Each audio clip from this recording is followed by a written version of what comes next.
Hello and welcome to the Charm Citizen Show. I am your host, the Charm City Maven, and today I am here with Keisha of Explore Maryland Cannabis. Keisha, how are you today? I'm doing well on this chilly day, almost frigid day. I'm doing Yes, it is. So it is was 19 degrees when I checked. And do you know that my son wanted to wear Crocs? I was like, I can't. I'm in Uggs. We have to walk to the school. I'm like, I can't in good conscience like let you do this. Like normally it's just like, hey, you do you. But I'm like, no, I gotta like tell you no today. I always wonder what the thought process is with that, but then I also remember I too asked for those types of things when I was a child, so Hmm. we just give it up. Just give it up. It just is what it is. But anyway, thank you for coming on to the show. I want to talk all things cannabis with you today and your business. Um, I need to let you know first off though that I am a new user of flower. And by new, I would say within the last 8 years. So I didn't start until my 30s. Mhm. And so it has been an educational experience for myself, one that has taken a lot of experience to get the education. And I am happy to say that I'm getting a good experience with it. Amen. I hear that. I hear that. Listen, that's what I love to hear. Cannabis truly saved my life. It's a very interesting story that has, morphed and condensed, based on my mama and my family after they hear it. They're like, I don't want to be a part of your origin story. Ooh. So, I grew up in a family that was, targeted by the failed war on drugs, typically small dime bag charges, sent folks away 25 to life. And I not only saw that in my family, but I saw that in my community. So I was never, ever, I never ever thought that I would be in an industry that one is still federally illegal, but two is something that, truly is a stigma still in our community. So fast forward, cannabis became medicinal in Maryland. I became a medical cannabis patient. And then I learned that, while I consumed at a very earlier age, college, cannabis was so much more than just, sedating myself to a point where I just wanna forget everything or, Mhm. putting myself in a situation where I'm not quite aware what everything is going on, for good or for bad. So, I digress. I started Explore Maryland Cannabis because I was sick of my homegirls going to the gas station to get cannabis. Mm. Yeah, that is the procurement of most people. Yes. I know, and, we fought very hard for a medical and an adult use, industry here in Maryland, so I believe that if you are going to consume cannabis, consume it where it's tested, consume it where you can track it from seed to sale, and it's okay. I'm not gonna knock my street pharmacists because I do support our culture, our local small growers as a small grower myself, but, we fought hard for this industry, so let's go ahead and make sure that we are investing in it in a way that makes sense. Yes. So let's take it back. I want to explore more about your origin story even before we got into the cannabis industry because I also saw that you were in the tech world and you were a tech blogger. I was a tech girly for a really long time. I worked I probably started my tech journey very early on, the online journals, the Zanga, the blog spots, back in the day. Super obsessed with consumer technology. I got a job at Apple. I was able to go out to What? California. Oh yeah. Multiple Mhm, lives. Listen, mhm, multiple lives. Um, but I was working at Apple at the time where things were very much innovative, right? I was still, 101, right? Very much mhm. the chocolate chip in the bunch. But I learned a lot, and I also realized that I had no intentions on being in tech at all. What didn't you like about it? I didn't like the fact that it seemed that at every level, I had to pass a test. Mm, So, whether it was consumer tech, it was like, well, do you have the numbers? Are you reviewing enough content? Are you swaying more on the Apple side? Because of course I worked for Apple. So a lot of the content that I created around that time was around Apple products. So I got out of consumer tech. I hopped into nonprofit tech, which landed me, smack dab into Baltimore City's, burgeoning ed tech scene back in 2012 to 2018, even, mhm, Grubhub start, the order upstart, it was a whole time. And, mm. just like, the nonprofit industrial complex is what it is. Had to hop out of that, and I got into local government. My background's in digital marketing. So, I mean, you get in the origin story. So, Yes. digital marketing, I hopped into local government. I was working in Annapolis, which then ties in the cannabis tie-in because Annapolis is our state capital. It's where all Mhm, of the hustle and bustle happens. And a lot of cannabis was smoked with aids for purposes of understanding what was going on, right? What is your legislator talking about? What are they talking about? And it mhm, just started on like just simple lunch breaks, right? Because mhm, at that time, cannabis was something that folks were talking about. I was getting completely burnt out in local government, and I was trying to figure out what my next move would be. And so I've been going to these hearings, right? I'd been hearing about cannabis being decriminalized. I've been consuming in a way that felt intentional versus, you know, destructive, and that's mhm, something we can talk about later.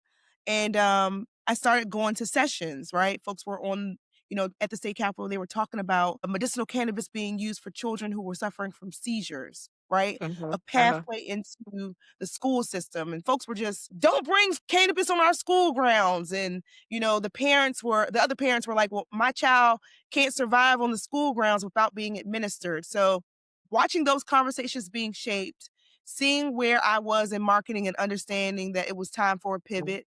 And mhm, so I pivoted right on out and started Explore Maryland Cannabis in 2018. I officially left my full time in 2021. And from there I've been rocking and rolling, and um while the work that we do has expanded and scaled, we stay very true to the mission of making sure that we're breaking the stigma down, because while I am the weed cousin officially now, I mhm. appreciate that my aunts aren't like, they're like, "Oh, well, tell Yeah. us more about what's going on." So that's a bit about how I got here, and where I'm actually going. I love the work that I do, though. It's truly transformational. I love to hear that. I love to hear, especially I vaguely remember the time where cannabis, the talks of it becoming legal and everything. I wasn't as civically engaged back then.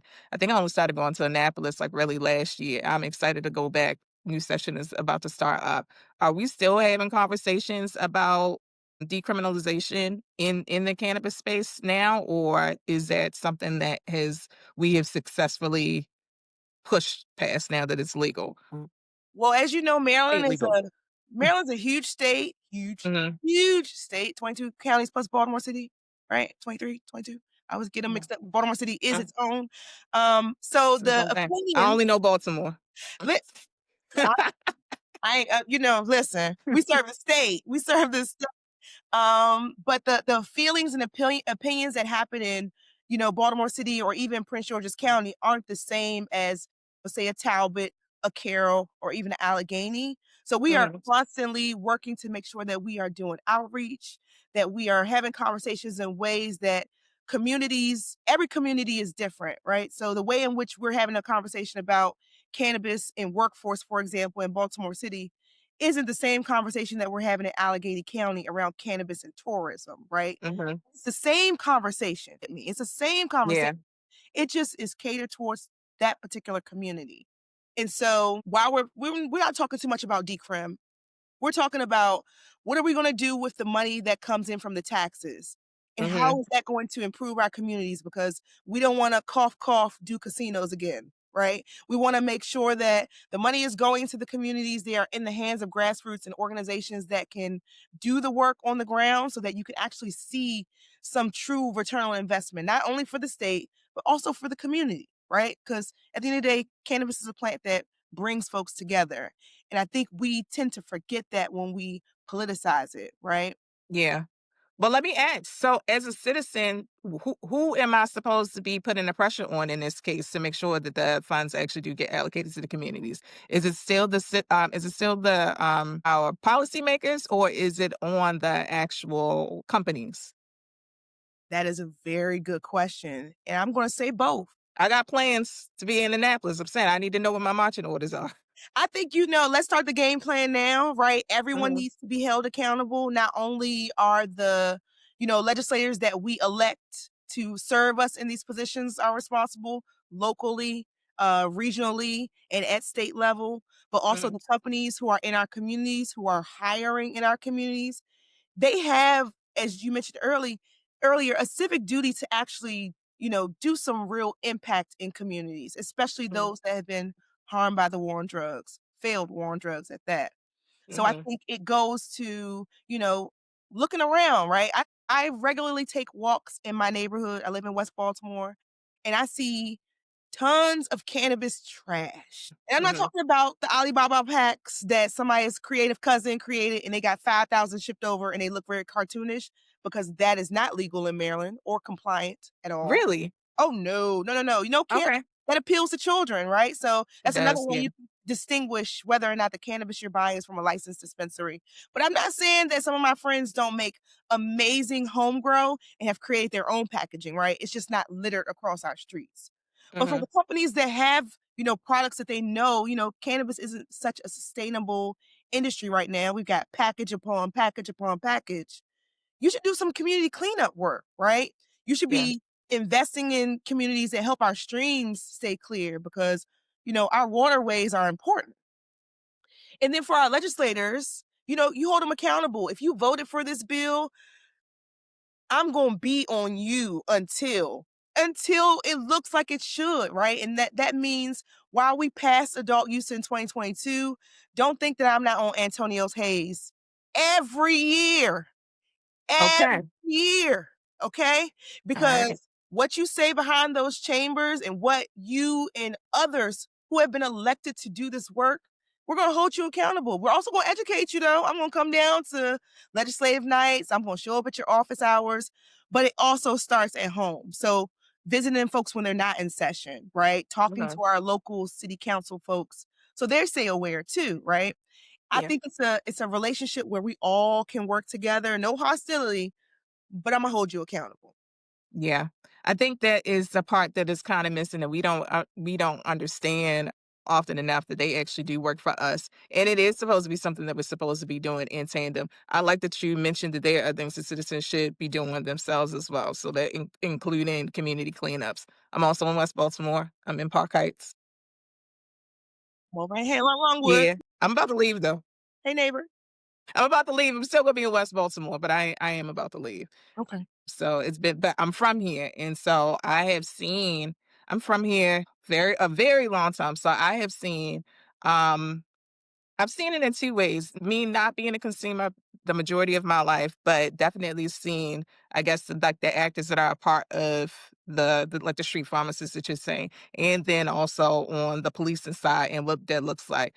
I'm thankful to say that I have seen things significantly calm down. As a person who walks in my neighborhood all the time, like I really do get a bird's eye view of like what the pulse is in the neighborhood on from a day to day. And I Mhm. can say that things have significantly changed. So while I am leaving, I can't say that the neighborhoods have significantly improved. So I think that it's something to consider, and I think that is a testament to the work that has been done to decriminalize and to legalize cannabis over the last couple of years.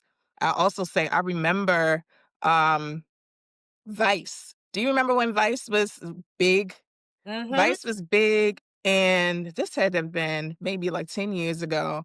Like you was saying about children who needed medical cannabis to like stop seizures and everything. They were really big with the journalism and explaining that. And I think even that was a part of what changed my own thinking around the use of it because I was a anti-drug person for like the longest time. Going to college, seeing my college roommate use it and her behaviors around it, it just really wasn't anything that I wanted to touch for the longest time. But definitely the journalism from Vice. And then also, I learned about cannabis and the benefits of it, which still seems to be a taboo, but in maternal health. So I don't know if you know anything about that particular area. Yes, that was one of my and still is one of my connections that I'm able to make when I'm talking about cannabis and breaking the stigma is how there have been studies, one very famous study around cannabis use in tea in Hmm. Jamaican communities while mothers were pregnant and even after birth. And so the data showed that there was no cognitive decline, the children actually tested higher in certain areas of things like that. I think that study was something that folks used to then expand, right? I Mhm. think we're taking it even a step further to just towards, women's health, right? Thinking about how, cannabis is great during the time of the month, right? And not Mhm. only just through consumption or through inhalation, but folks forget suppositories, folks forget topicals, folks forget that, maybe sometimes you just need a little bit of mental relief. So Mhm.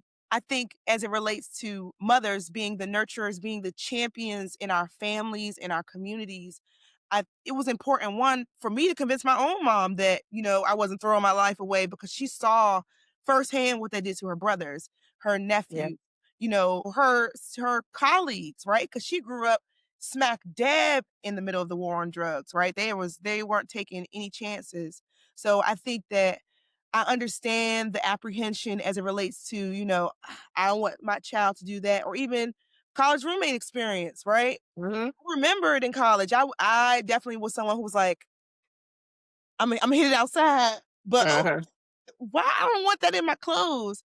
And I remember the time where my mindset changed and I was like, oh wow, not only was I so close minded that I now know that I have to preach the gospel per se to folks who, like my mom. My dad has always been a longtime cannabis user.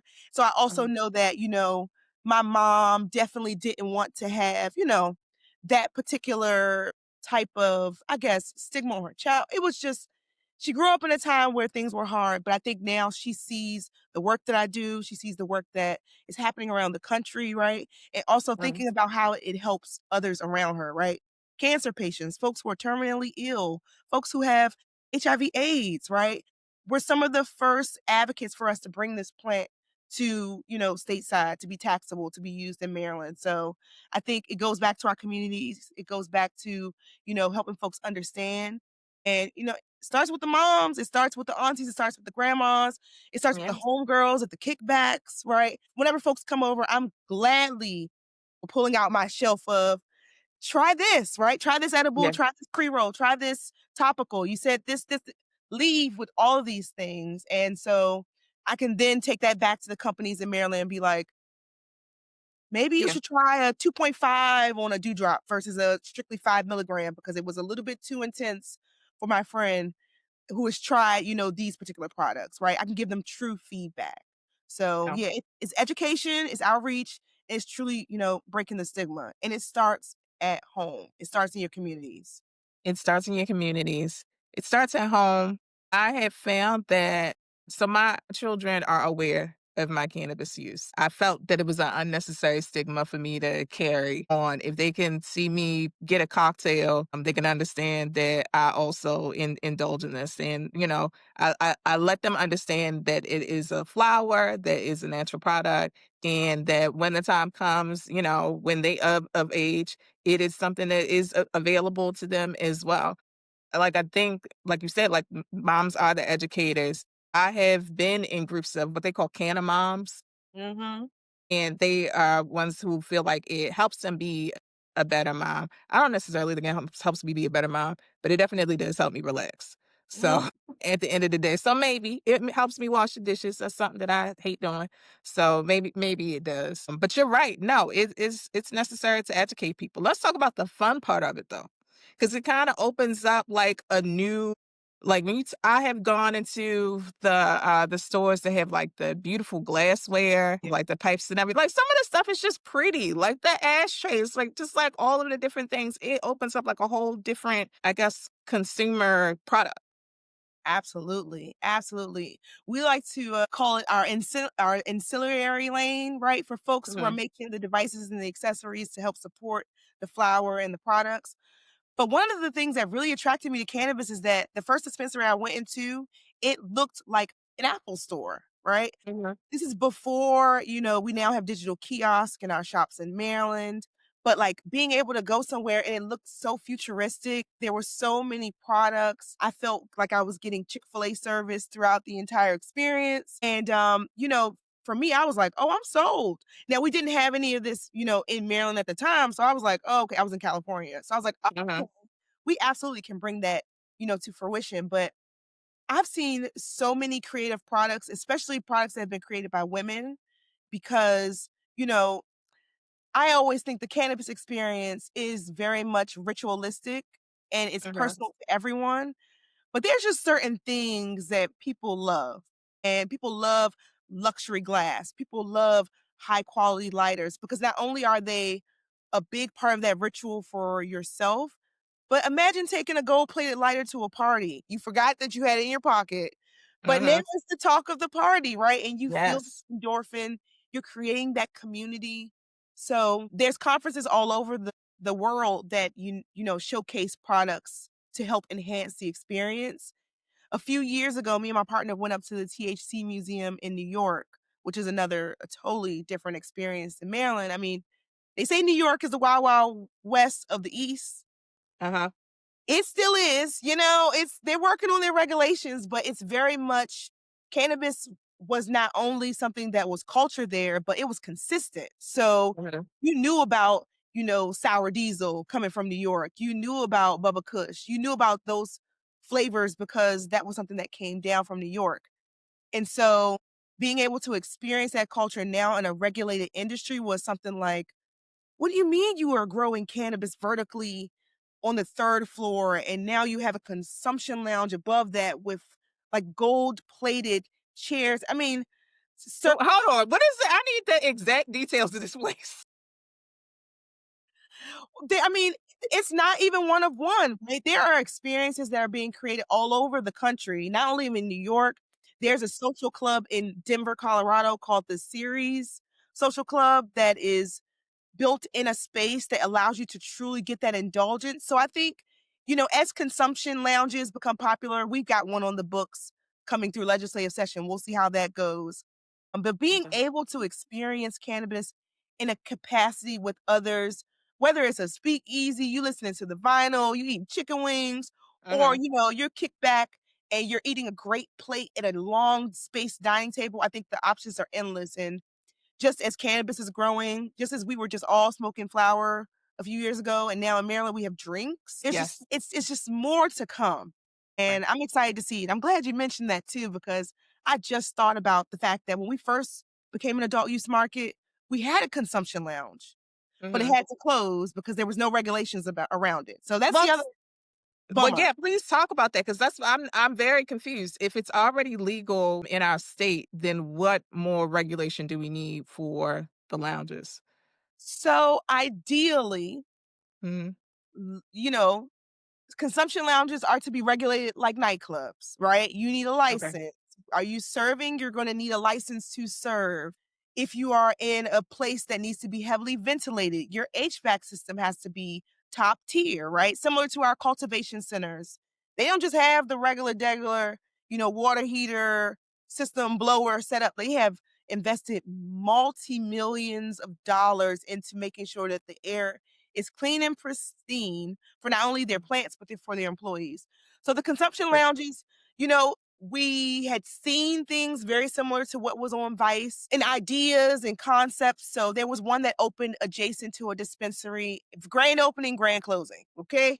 At least 6 months. I'm sure I have the picture. Dang. I'll text it to you so you can see it. But we went to the opening. It was featured in the Baltimore Banner. It Wait, was I do remember this. And yes, you are correct. It was very quick. It was great. I mean, it's a great novel idea, but there in Maryland, unfortunately, if there's no regulations around something like this plant that is so heavily politicized and regulated, it's kind of like, Mm. what you mean, Keisha opening up a speakeasy behind her house in West Baltimore and y'all can come and smoke and pay $5? Where's Baltimore City's cut? Where's the state's cut? Mm.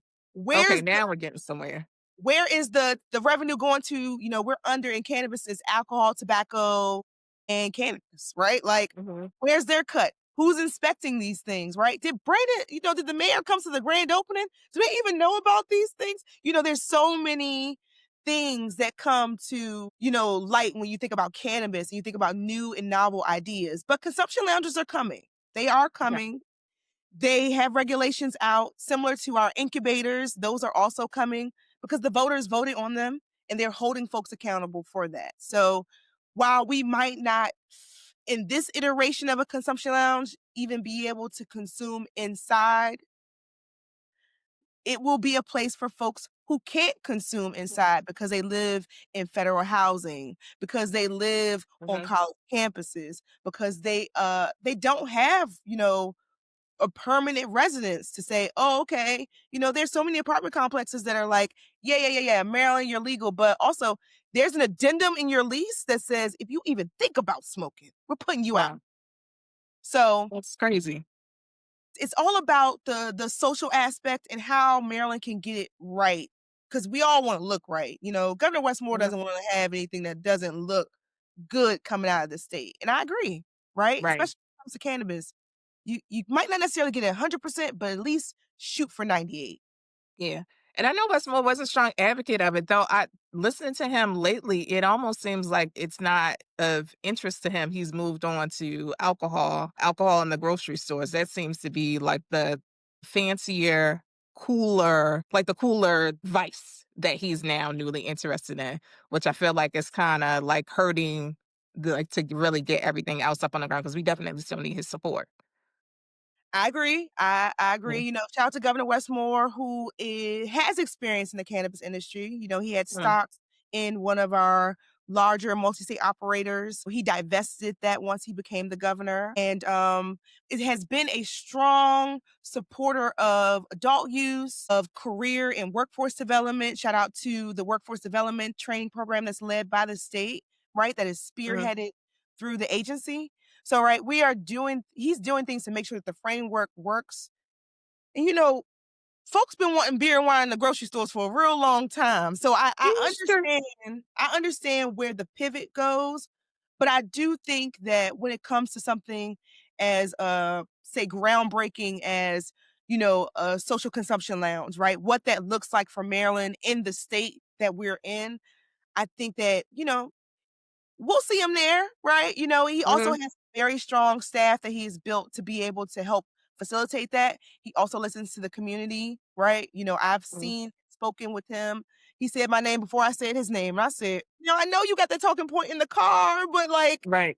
I appreciate that attention to detail. So while, and he's a black man, like I True. understand, but I don't think that, it's not too far away from his ear. I think it's consistent enough that there's not enough fires that need to be put out right now. We're just establishing. We're gonna work on getting that beer and wine and Giant, Safeway, Wegmans, Royal Farms. 'Cause that's what they want, right? True, true, and it's not that I don't want it. I definitely wanted to, and you're right. We are under a lot of fire. I mean, fighting with the federal government right now. That this whole clusterfuck, Yeah, yeah. Lord, Lord, Don't worry about it. It'll all work out. it will all work out. And this is Maryland. We are battle tested, so I mean, I anticipate that it will all work out for us. Isn't this a great state? I know this is like a tangent, but do you think that we are like in a proposition, particularly as Black folk? Absolutely. I'll say this as a person who was born and raised in Washington, D.C., and I Mm, choose to call Baltimore City home. There is nothing like living in Maryland. There's nothing like living in Baltimore specifically because not only do we got this black mayor, we got black communities, we got this black governor, we got all the things that mhm, really help us stay very true to. Sometimes I'm almost like, I don't want to be oblivious to the things that are happening outside of our state because I'm not feeling the heat too much.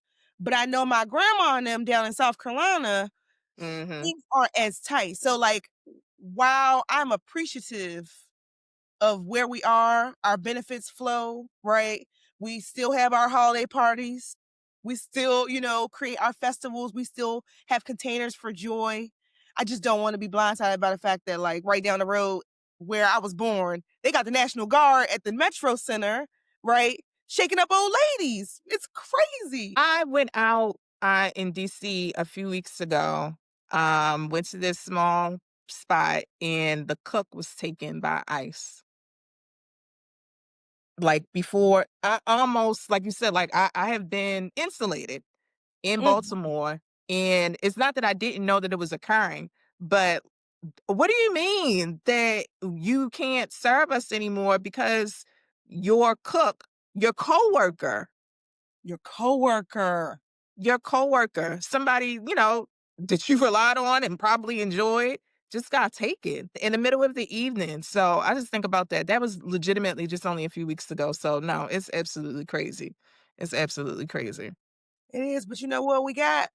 We got Governor Westmore who gonna make sure he reminds you of where he came from, and he gonna fight Hmm. tooth and nail. So I do appreciate that. And listen, we have to embrace the joy that we have, and that's one of the things that I appreciate about, cannabis in the community that I'm in. I'm constantly reminded, even when I'm like, "Ooh, not too much on me," that the work Hmm. that I do is important, right? And I'm very much, like I said, I'm very much like a, but I truly do this work because I want to make sure that there's not someone who makes a purchase somewhere and they have an adverse reaction and they turn on the back of the package and the number is gone, right? Or someone who has been cultivating at home, right, was sent away from their family, has returned, and now wants a piece of this almost billion-dollar industry. They need to Hmm. be have a pathway. So, you know, and I love what I do, right? I love cannabis. I am a true connoisseur of the plant. So being able to see what our state can do with the brilliant minds of folks that you may either fly in or develop inside, like I'm looking forward to my first taste of sweet potato pie that has been infused, that has been delivered to me at home because the baker is a Oh, equity, they have an equity kitchen in West Baltimore and they just shuffled it over to me and it's hot and ready, just like Insomnia cookies. I want that. I can't wait. yes. Yes, that sounds like a great business and a great product. As a person who was known for making sweet potato pies, maybe so what I just gotta add, can of butter?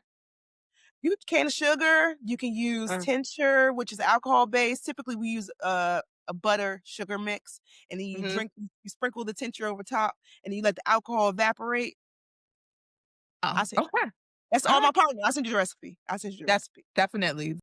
Let's talk about the plant. Let's talk about the flower. You'll have to let me I don't know anything about the cultivation process. I just know that it is a process.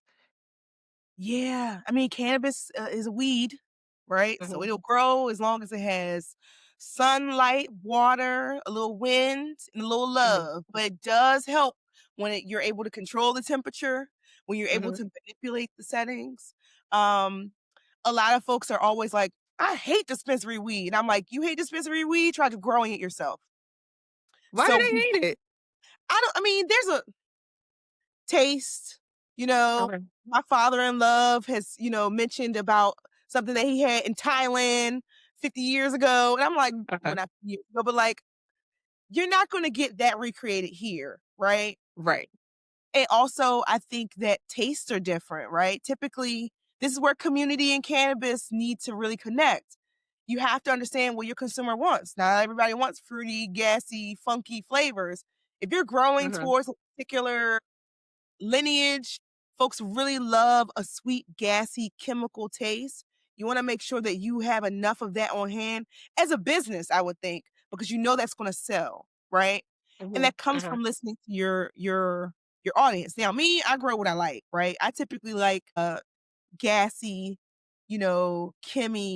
chemical type, not necessarily OGs, but I'm a punk. So then it's like, I Keisha, you got can't smoke so many of those heavier leaning terpene rich, and you. terpenes are the way that you are able to understand what the plant's effects are going to be on you. So typically, terpene that is very much found not only in cannabis but in the world around us is linalool, which is When I derived from.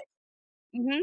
It's derived. So not only can you see it in cannabis products that typically lean towards relaxation or mhm, lowering anxiety, but you also can see it in cleaning products, right? So the next time mhm, you're in in a store, at whatever store that may be, turn the package around and see if you see linalool or even limonene, which is what it sounds like. Limonene is found in lemon heavy cannabis products, or mhm. even something as simple as a orange juice pineapple product that I had, right? A wax melt. It enhances the experience. So Okay. that's what it means. I didn't wanna go down too far of a rabbit hole, but that truly Yeah. that's the plant, right? The plant is something that, why it interacts with your body is because we all have an endocannabinoid system, Yes. similar to the nervous system, right? And your body, typically, if you think about it like a jigsaw puzzle, the endocannabinoids, they need to be able to hit and fit inside of those spaces to truly get through to your system to be able to provide you with relaxation, some type of stimulation, whatever you may be looking for. So That it's sounds crazy. like fairy magic when you say that. I'm sorry. It's crazy they demonized this plant so long. We would have this research. But yeah, I hear Yeah. you. Yeah. I mean, but no, it sounds great. It sounds like, okay, we have this thing that's in our own biology that also relates to an actual plant and that they can mesh together. I love learning. I would love to learn more about that actually. Maybe not in this moment, but yes, like it's very interesting. We need these plants in Mhm. general, but then also the cannabis plant. Absolutely. Yeah. It's definitely not just a product or a Hmm. commodity. It's something that's been used for hundreds of thousands of years by multiple cultures with different intentions. And so I think if we think of it like that, it's easier to kind of tell the story and understand why they demonized it, locked it away, prohibited it from use for so long Mm, because of what it was doing for people and yeah. communities. And communities, and it was hard to, I guess, strike a profit, and the people who were striking a profit look like me and you.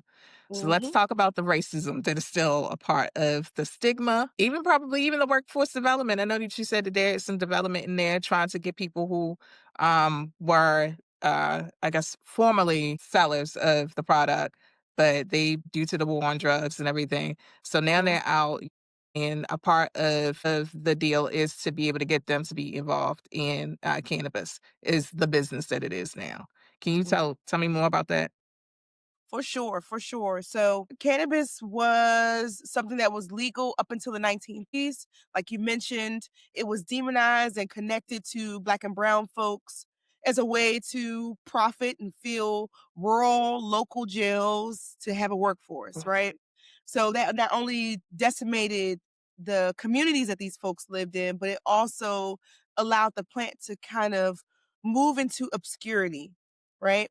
So, we have this resurgence, 50 some odd years later. My math don't be mathing, but fast Mhm, forward to the early there's the AIDS epidemic, right? That's killing primarily gay males, right? mhm, Gay white males.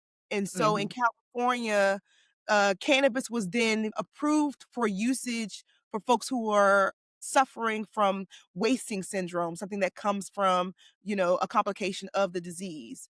And mhm, so we're still creating a picture, right? We're still seeing that the folks who have been put away for this plant aren't also being able to receive treatment for this plant, right? right. We fast forward to cannabis opening a market that allowed true commerce. And so folks were looking at like, well, you got folks 25 to life on you Mhm, trafficking, on, crossing state lines, crossing borders.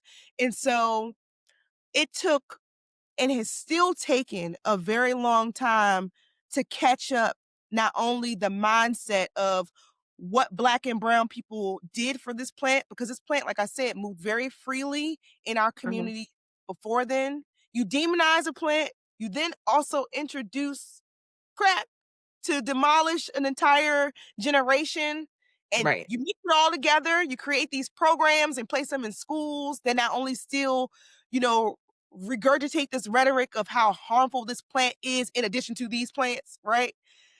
You don't find any solace. So, I say all that to say we are now in 2025, about 2012 is when we started seeing some of our returning citizens being released from long stints in jail.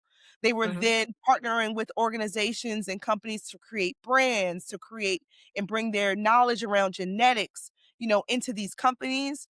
And so what that looks like for us today in modern times is Maryland, when we introduced adult use, we wanted, and I'm saying we as the state, the idea was to lower the barriers of entry to folks who have been generationally targeted by the failed war on drugs. So whether or not you were a minority based on the zip code that you lived in, graduated in, whether you identified as a veteran or a minority, there was a lot of priority given to be able to help lower those barriers.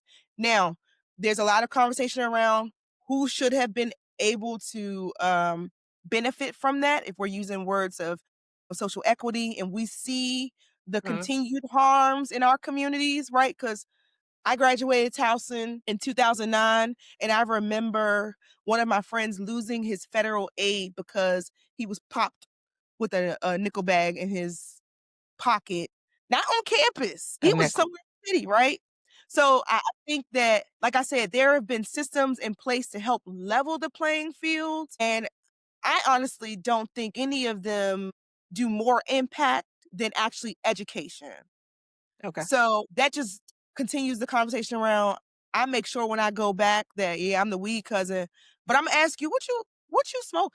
Like, what are you really consuming? And why you putting that grabber in your flour? It's just completely destroying the What's taste and the that? flavors. Grabber is ground up tobacco that folks add into Oh, it. yeah. The whole Okay. conversation, some folks like funnel, some people like grabber, some spliffs if you in the UK, right? Uh-huh. It's a whole thing. I prefer mines very much how the plant grows, it's grinded, it's placed. So breaking that stigma requires education, right? You can give folks jobs, you can give folks ownership, but if they don't have financial literacy, if they don't have Mhm. business acumen, I have been in these rooms since starting this business. And we're gonna talk about racism, right? I'm one of one. I'm thankful to have a mentor who has come behind me, who I can ask questions with. But Mhm. if it's just me and her in the room, we gotta figure out how we're gonna navigate this conversation. And these are in rooms that folks know about cannabis. We're going to talk about the rooms where I'm having conversations with administrators, with city agencies, and I'm saying, hey guys, cannabis brought $48 million to the city last year. Let's talk about how we can use that money to create pipelines and pathways to education that ties into hospitality and tourism, which is our focus in the city for the next 5 to 7, 10 years, right? Yeah. Yeah. So they love Preach. that, right? But it all starts from understanding, like, can't just give folks money and think that, okay, this is gonna be the impact, right? Right. Because truth be told, a lot of us don't come from money, right? So we don't know what to do when the money lands in our lap, like, "Oh, Imma buy me a car, Imma go buy me some ounces, or and then Imma put it in the business, then Imma figure it out," right? Like, those aren't things that's just you grow to sustain versus you grow to learn and develop. So I think that education is the wave. I also think that capital and resources is also super important for folks who are doing the work versus you just giving them the money and not teaching them anything. Yeah.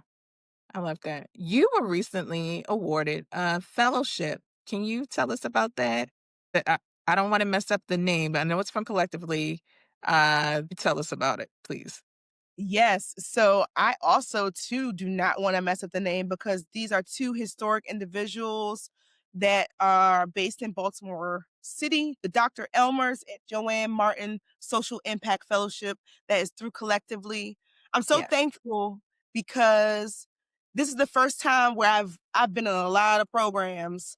It's the first time where I've truly felt seen because it's the first time that I've led with impact. Mhm. And so this program is no joke though, right? I previously went through the Elevation Awards with Baltimore Core. Before that, I've gone through many accelerators and incubators, you name them, Cornell, I've done them all. I Mhm. think that the difference between this one, it's rooted in social impact, something that has been, tested through the University of Penn's social impact program. There are fellows that have come through this. So I commend Collectively for adding that structure, right? Because once again, you give Right. folks $100, you don't know, you don't have an idea on how to spend it, right? We're getting the structure and the framework on how to do the work that we are doing, but also we're calling it ancestral intelligence, right? So we're learning Mhm. about work that our folks did, right, to get us here, right? We started our orientation off at the Clifton House, which is also in West Baltimore. Mhm. Lucille Clifton's family home, which is turned into a museum. Her works are there. You can feel her presence there. So I think it's important to be grounded and rooted. This fellowship was named by two entrepreneurs who are pillars in our country. I mean, our community, the founders of the Blacks and Wax Museum. So I think Mhm. that, I'm really blessed and honored to be in this program, not only because, you know, I'm in community with a lot of my folks who do very similar work, but I'm also getting that framework in a safe space. Yeah. 'Cause no one tells you about the fact that you are fighting for liberation in a framework that doesn't even allow space for liberation. And Mhm. what type of conversations do you then have about something that you are building? Because typically those conversations happen solo, right? I've been in a lot of Right. programs where it's just me. I'm in a cohort. We might tap in every, once a week. But I see, some of my colleagues doing the work, right? I know them intimately, or I'm learning about their work now. So I can then be like, hey guys, how y'all really feel about impact models, right? Mhm. Because this work feels so extractive, it completely is against the work that we do. So being able to have those conversations in safe spaces is another reason why I truly love this program that I'm in. And I'm really excited to see, we're a couple of, 6 weeks in. So I'm excited to see what the rest of the program will bring. Good. I will be at that's where I saw you most recently, I think was in, was it the information session about it or the tail end of their last fellowship? I think that might have been the tail end of the last one. Yeah, it was Yeah. the last cohort Mhm. celebration. A Yes. few of my colleagues were there too. So I was like, oh, what better way to Yeah. be? I call them Baltimore darlings. Don't Oh, okay. the Baltimore darling space. What Am better I way to am be? I one of them? Absolutely are. Don't you play. When you get the honey, don't act brand new. Okay? I'm Don't not. act brand new. Oh, yeah. Absolutely. No, I'm so excited. Well, one, to be a fly on the wall in those conversations, that's what I'm really curious. Like I'm sure says a lot because even at the top of the conversation, you were talking about the nonprofit industrial complex. So Mhm. like this is a different way to do things and like to show exactly how impact is supposed to be truly from people who live with the people that they are trying to serve, which is a lot different from how things have been done over the last 30, 40 years. Baltimore Mhm. being one of the biggest places that has the most nonprofits, which is so wild to me. I know. Every time they tell me, I be like, for real? And then I think about how many people, if I think about like the last 6 people I've talked to, they Hmm. are either in the social impact space that has either a fiscal sponsor or a 501(c)(3), or they are working with some type of organization that has an attachment to that, right? Yeah. It's crazy, but also Yes. it's where the heart is. This is where the heart is. Okay. We're winding down, but I actually do want to your actual business. What is the business model? So we are a social impact organization. We have Mm. a nonprofit incorporated arm, but we also have an LLC for I like to say the revenue that comes in that can't be taxable. Pretty much the Mhm. taxable income and the non-taxable income. Most organizations do something very similar. We primarily provide workforce and career training. So we Okay. work B2B. So we work with brands and organizations with their workforce, hire, fire, train, and retain. We work B2C. So we provide free workforce development training monthly. And that looks like resume help, that looks like study hall office hours, that looks like field trips to different sites. Like we did a hemp farm field trip this past summer. We've got some dispensaries that will be our training dispensaries online. So folks can actually, I think people don't realize that until you get into cannabis, you don't really have an experience around cannabis, right? Hmm. Retail is a very close industry, but it's not as regulated, right? You don't the package that's returned to you at Lush, shout out to Lush, I worked there too for a while. The package that's returned to you at Lush typically isn't destroyed. Somebody in the store picks it up or it's recycled or given away, right? Or, just chucked. If we bring a cannabis product back to a dispensary, it has to be logged in the system. It Hmm. needs to be deleted from inventory, and then it needs to be destroyed. improperly destroyed in a green waste process, which is either kitty litter, bleach, or whatever institutional product that folks use, whatever trade secret they use. But typically, it is destroyed to a point that it cannot be used. I cannot go into the dumpster afterwards and be like, "Oh, that A5 return, it's at the top." No, it's Yeah. it's not even in the regular trash. So a lot of that we give folks, hands-on experience. This all kind of came to me about 2.5 years ago because we've been doing this work since 2018, which has typically been outreach. We host an award show every year, which is also coming up. But that's like our big thing. But when it Mhm. came to workforce, I went to the Junior Achievers like micro city demonstration they have where like Chick-fil-A, Hewlett Packard, some big names have sponsored very small ecosystems of what it would look like to work in, say, a Chick-fil-A, a Home Depot, things like that. And so I Mhm. looked around and I remember thinking like, "Well, why can't we do this for cannabis?" Because while, folks coming out of Douglas, right? Because that's the closest high school to me, folks coming out of Mhm. Douglas that may be going to Morgan State thinking, "Oh, I definitely want to be in cannabis." While I'm in, college, let me see what it means to look like that. Let me go to an incubator or a space where I can train, right? Got Because it. typically you can't train on the floor. So that is where we focus. We give you hands-on community training. And we partner with, like I said, our local businesses. We partner with our city agencies to be able to provide those resources, in addition to social events and things that help continue to break the stigma. I love that. Do you have any events coming up? Yes. So every year we have an award ceremony. I actually have one of the awards right here if we can see it. Oh, I see. Nice. Nice flower on it. Yeah, yep, yep. It's actually our logo, which it look Mhm. if it's not in a star, it's in a magnifying glass. And so started these awards virtually in 2021, right at the, height of the pandemic. Cannabis was essential. My friends were all looking burnt out. And so Mm. I said, well, let me figure out a way to do something that was cool. And no one had done an award show. And I said, "Well, let me try it out." So I did it virtually. First year, second year, I did it in person, and we have been chugging along since then. So that is what's coming up. We'll be honoring 20 plus folks, brands in different categories, Starfield Night. I can't wait. It's one of my like true ways of giving back to the community. Oh, okay. I would like to be a part of one of those things. I mean, like I said, like I'm just an average consumer, but it sounds like, particularly with the advocacy piece, it sounds like I want to be more a part of this community. So you have educated me for sure. Well, absolutely. Legislative session is coming up. We're always fighting. We're always working hard to keep cannabis, Uh-huh. as, equitable as possible. So I'll keep you tapped in on what's coming up. Is a legislative night, all the things, but being civically engaged is important, right? Hmm. If you don't know what's going on, then you can't complain when things Right. don't go the way you want them to. Right. When things don't go your way. Well, thank you so much, Keisha. Tell the people where we can find you. Absolutely. You can find me everywhere as the Connected CEO, but you can find Explore Maryland Cannabis at exploremarylandcannabis.com. All right. Thank you so much for coming on today. Awesome. Thank you so much. Truly an honor.